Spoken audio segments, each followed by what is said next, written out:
Good morning. Last week, Jill introduced us to the Advent theme of Prepare Him Room as we set our hearts to receive the gift of our Savior, our salvation, the baby Jesus, on Christmas. This week, as we light the third candle, I was asked for my reflection on this season of preparation, and whereas Jill was moved to the piano bench, I was moved to a different sort of keyboard. While I waited for the right words to flow from my fingertips and appear on the screen and wrestled with the writer's block that often comes with producing creative content on a deadline, I found my mind and my heart repeatedly wandering back to the question, what are you waiting for? What are you waiting for? Just write it, preferably before Sunday. What are you waiting for? What are you waiting for? It's asked with disdain, usually wondering how a person remains in a state of waiting.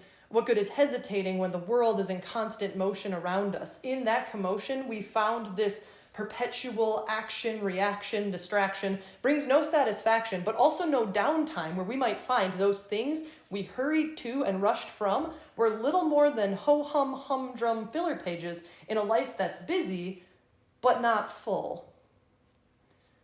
What are you waiting for? It's asked to prod the waverer into making her choice, using our voice to fill the silence that comes with indecision. To wait is to hold up, impede, be fearful even of what may come next. We're vexed when uncertainty clouds clarity at the moment we most need to see the way ahead. So we wait, and in waiting, wonder, what if I'm wrong? What if it's bad? What if this isn't the moment? What are you waiting for? It's asked to question motivation. Hesitation is frustration to a world ready to move on. We don't sit still well, or at all sometimes, if we can help it.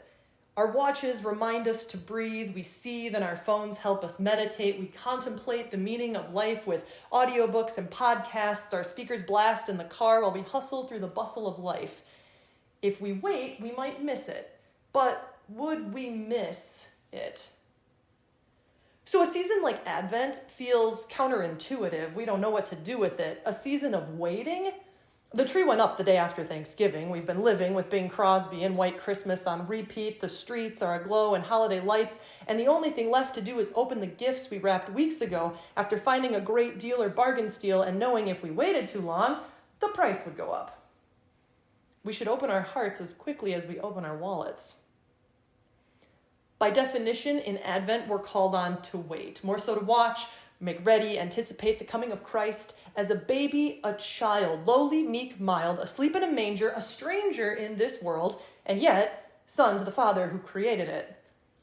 We prepare him room, if not in the inn, then in our hearts.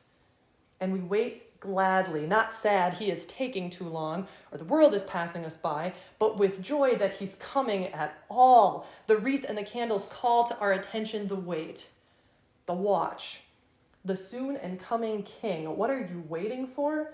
It's not a thing, it's a who.